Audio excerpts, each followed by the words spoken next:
Merry Christmas from the United Arab Emirates. Is this working? Yeah, Merry Christmas to everyone. Do Muslims celebrate Christmas? The quick answer is no. Now, personally, I don't celebrate Christmas. And the United Arab Emirates, my home, is a Muslim country. Now, it's important for me to note that even though we don't celebrate Christmas at our home, I still want my kids to learn about it. I still want my kids to understand it. I still want my kids to participate in the joy that it brings to the world and to many people around here.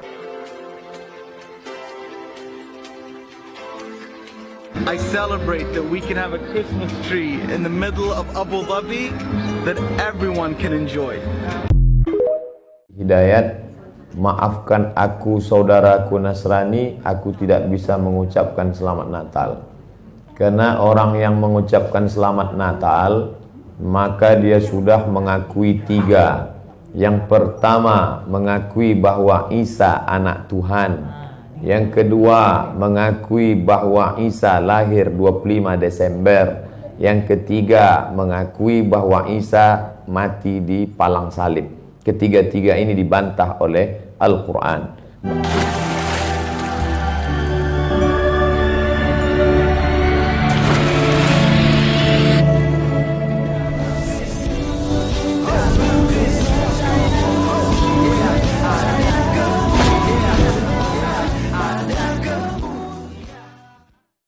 Bismillah abi wal ibni wal ruhil kudus ilahu wahid. Salam elechem bisem Yeshua HaMashiach. Selalu sejahtera di dalam nama Tuhan Yesus Kristus untuk kita semua.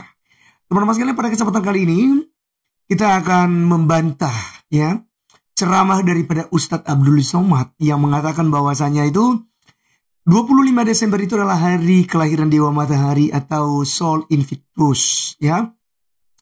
Teman-teman sekalian, kenapa kita harus bantah ini? Karena ini yang terus digompar-gombirkan setiap tahunnya. Bahkan ada satu video daripada Ustadz Adi Hidayah yang berkata, maafkan aku saudara-saudariku Nasrani karena aku tidak bisa mengucapkan selamat hari Natal ya. Karena mereka ini meyakini bahwa 25 Desember adalah hari kelahiran Dewa Matahari. Dan teman-teman sekalian, tentu saja kita akan bantah hal ini. Namun sebelumnya kita akan simak terlebih dahulu ceramah daripada Ustadz Abdul Somad yang ada berikut ini. Hidayat, maafkan aku saudaraku Nasrani, aku tidak bisa mengucapkan selamat Natal. Karena orang yang mengucapkan selamat Natal, maka dia sudah mengakui tiga. Yang pertama, mengakui bahwa Isa anak Tuhan. Yang kedua, mengakui bahwa Isa lahir 25 Desember.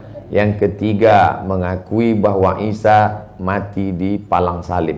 Ketiga-tiga ini dibantah oleh Al-Quran. Bahwa Isa anak Tuhan dibantah. Laqad kafaral ladzina qalu innallaha salisu salasah. Kafirlah orang yang mengatakan Isa Trinitas dan anak Tuhan. Tentang Nabi Isa lahir tanggal 25 Desember dibantah. Ketika Maryam memegang Isa, tidak ada makanan karena terlahir di tepian kota. Allah memerintahkan menggoncang pangkal batang pohon korma. Tusakit alaiki rutaban jania, gugur buah korma yang mengkal. Buah korma mengkal ada pada musim panas bulan Juli Agustus. Ketika Isa lahir, kambing-kambing sedang digembalakan di padang rumput. Sedangkan bulan 12 rumput tidak tumbuh karena tertutup salju. Maka 25 Desember bukan hari kelahiran Isa, tapi hari raya merayakan Dewa Mitra, Dewa Matahari, yang diambil oleh Kaisar Konstantin dari Konstantinopel. Lalu kemudian tentang Isa mati di palang salib dibantah Al-Quran. Wa ma qataluhu, mereka tidak membunuhnya. Wa ma salabuhu, mereka tidak menyalibnya. Walakin syubbihalahum, ada orang lain yang diserupakan wajahnya dengan Isa. Dialah Yudas Iskariot, murid Isa yang menjual imannya dengan beberapa keping uang emas. Saya punya kawan Kristen Masehi, tapi dalam masalah hubungan baik, masalah ngasih makan. Oke, teman-teman sekalian, itulah yang kita sudah dengarkan bersama dari ceramah Ustadz Abdul Somad yang kemudian menyinggung tentang ceramah Ustadz Adi Hidayah yang meminta maaf kepada Nasrani. Di sini dulu teman-teman sekalian tentang Nasrani saya harus jelaskan sedikit. Nasrani itu salah satu aliran atau sekte sesat ya di dalam ajaran kekristenan ya. Karena sekte Nasrani ini itu mentuhankan Maria. Dan saya tidak tahu apakah ini berkaitan dengan surat Al-Quran di dalam Al-Maidah 116 dan 117 yang berkata, wahai Isa, engkaukah yang berkata kepada orang-orang, jadikan aku dan ibuku dua Tuhan selain dari Allah. Maka Isa menjawab, Maha Suci, Maha Tahu Engkau ya Allah, tidak patuh bagiku mengucapkan apa yang bukan hakku. Ya, jadi di situ ini seakan itu cocok untuk Nasrani memang ya, sekte sesat ya. Teman-teman sekalian, kita bukan Nasrani, kita Kristen yang dari kata Yunaninya Kristianos yang artinya pengikut Tuhan Yesus Kristus. Nah, teman-teman sekalian, hari ini ya kita akan menjawab Ustaz Abdul Somad terkait tentang ada 3 pengakuan jika orang Islam mengucapkan Selamat Natal. Yang pertama, mengakui bahwa Isa atau Yesus Kristus yang dicocokmologikan oleh Ustaz Abdul Somad adalah anak Allah. Nah, itu dulu. Nah, ini kita mulai dari situ. Kita akan jawab. Teman-teman sekalian, ketika orang Kristen berkata bahwa Yesus anak Allah, itu bukan berarti secara biologis. Kenapa? Karena kekristenan tidak pernah ya punya pemahaman bahwa Allah punya istri lalu punya anak bernama Yesus Kristus. Ya. Tetapi ini adalah bahasa metaforis atau mungkin alegoris lah. Ya. Atau dalam gramatikal kita di NKRI itu di Indonesia, itu misalnya kita katakan anak tangga. Apakah kemudian tangga punya anak atau diperanakan? Kan tentu saja tidak, tapi itu adalah bahasa Indonesia untuk menyebut anak tangga ya. Jadi itu teman-teman sekalian. Jadi orang Kristen ketika mengatakan bahwa Yesus anak Allah bukan secara biologis, tapi secara teologis. Nah teman-teman sekalian, Yesus disebut sebagai anak Allah karena Yesus berasal dari Allah. Yesus dalam Yohanes 8 ayat 42 berkata, aku datang dan keluar dari Bapa atau Allah. Maka teman-teman sekalian, Yesus adalah Allah yang sesuai dengan dikatakan oleh Yohanes 1 ayat 1, pada mulanya adalah firman, firman itu bersama-sama dengan Allah, dan firman itu adalah Allah. Maka teman-teman sekalian terjawab sudah bahwa Yesus Kristus ketika disebut sebagai anak Allah bukan secara literal ataupun secara biologis ya. Ketika Yesus dikatakan sebagai anak manusia ya tentu saja karena dia dilahirkan oleh Bunda Maria ya. Karena Allah melalui firman-Nya telah mengambil rupa seorang manusia. Yohanes 1 ayat 14. Jadi itu jawaban poin yang pertama tentang anak Allah. Yang kedua teman-teman sekalian, tentang kalau orang Islam mengucapkan selamat hari Natal, maka mereka mengakui bahwa Yesus atau Isa ini yang dicocokmologikan lahir di tanggal 25 Desember. Sementara Ustadz Abdul Somad berkata bahwa tidak mungkin karena Israel di 25 Desember itu musim salju. Dan kedua, itu tentang 25 Desember itu sebenarnya adalah hari kelahiran Dewa Matahari yang ditetapkan oleh Konstantin ya, atau tadi katanya Konstantinopel ya. Jadi teman-teman sekalian, ini juga yang harus kita jawab ya. Apakah benar bahwa kelahiran tanggal 25 Desember itu benar-benar kelahiran pada Tuhan Yesus Kristus? Dari mana kita bisa ketahui hal itu? Mari teman-teman sekalian kita jawab terlebih dahulu tentang musim dulu ya. Musim yang ada di Bethlehem ya, tempat kelahiran Yesus yang disebut dengan Menara Kawanan Domba atau bahasa Ibraninya Migdal Eder ya teman-teman sekalian. Mari kita melihat.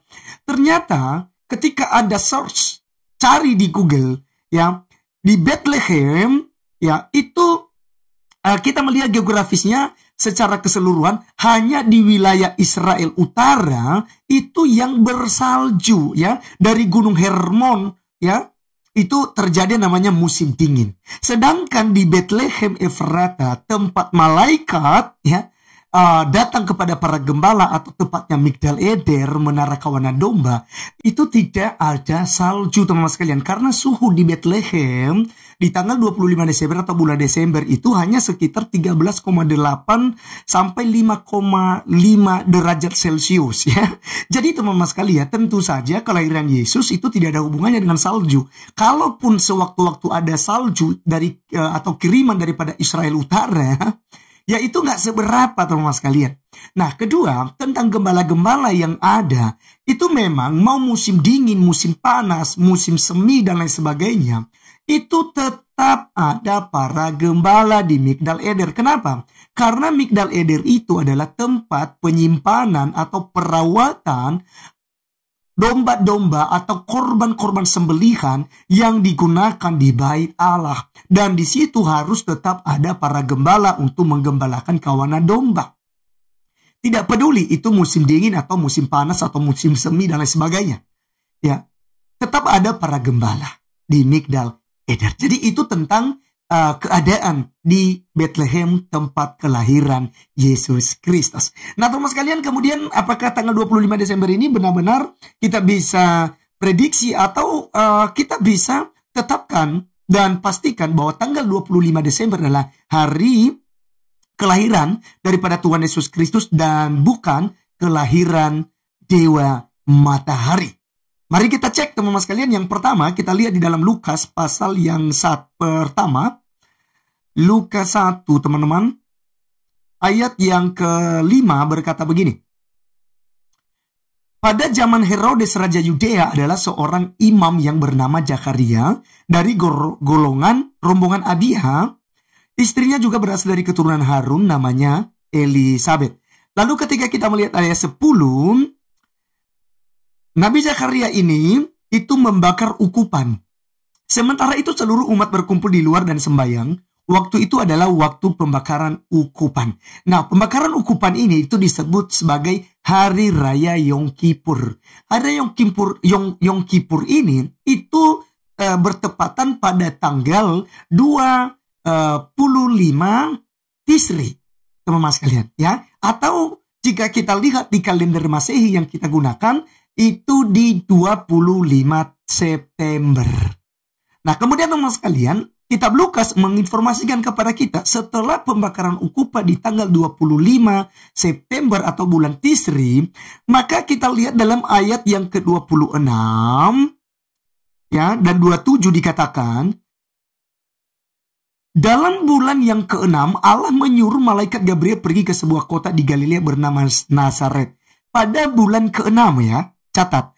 Kepada seorang perawan yang bertunangan dengan seorang bernama Yusuf dari keluarga Daud. Nama perawan itu Maria. Jadi pada bulan ke-6, maka kita tinggal menghitung dan menambahkan. Kita matematika sedikit teman-teman sekalian.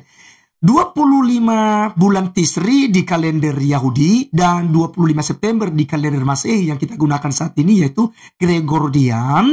Maka kita akan tambahkan 25 September, 25 Oktober, ya, 25 November, 25 Desember, 25 Januari, 25 Februari, 25 Maret atau bulan Nisan, ya.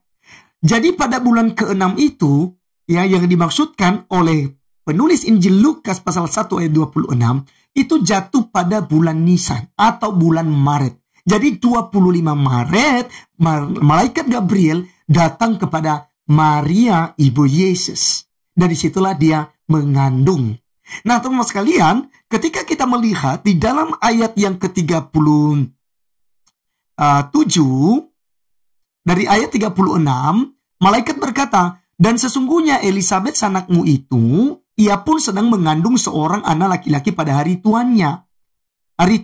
Dan inilah bulan yang ke-6 bagi dia yang disebut mandul itu. Ya. Sebab bagi Allah tidak ada yang mustahil. Jadi teman-teman sekalian, jelas ya, setelah Zakaria mendapatkan wahyu, mendapatkan informasi bahwa istrinya akan mengandung, lalu 6 bulan kemudian, jadi Maria hamil, sementara sanaknya yang bernama Elisabeth itu sudah mengandung 6 bulan. Maka kita bisa menghitung di situ bulan 9, 25 bulan Tisri atau bulan 9 bulan di Masehi, ditambah 6 bulan jatuh di bulan Nisan, jadi 25 Maret. Maka kita tinggal tambahkan 9 bulan, teman-teman sekalian. Kan proses mengandung itu 9 bulan. Jadi, bulan Maret, April, Mei, Juni, Juli, Agustus, September, Oktober, November, Desember. Ya, jadi 9 bulan.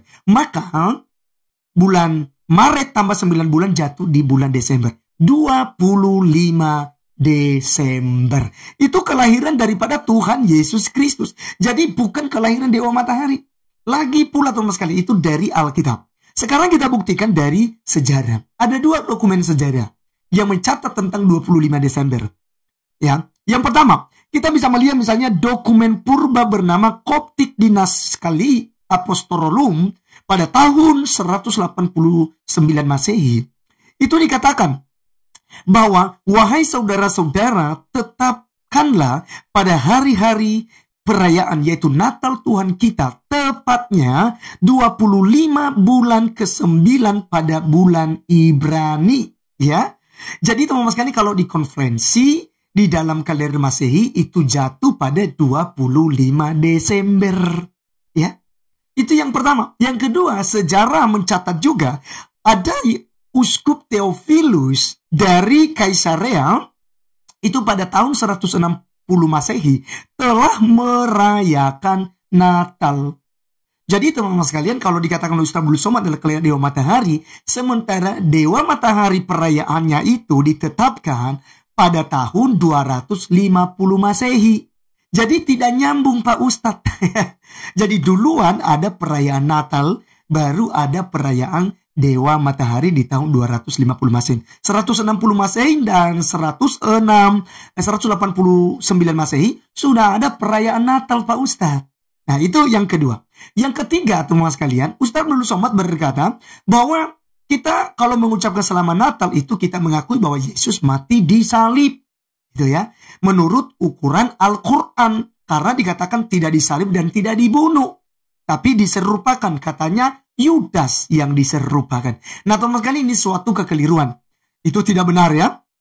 Karena jelas Alkitab berkata bahwa Yesus Kristuslah yang disalib ya. Tidak diserupakan. Bahkan di dalam Al-Quran tidak dijelaskan siapa yang diserupakan. Tapi dikatakan salah satu dari kaum Hawariun. Tapi Alkitab keempat Injil Matius, Markus, Lukas, dan Yohanes mencatat bahwa Yesus Kristus benar-benar mati di salib.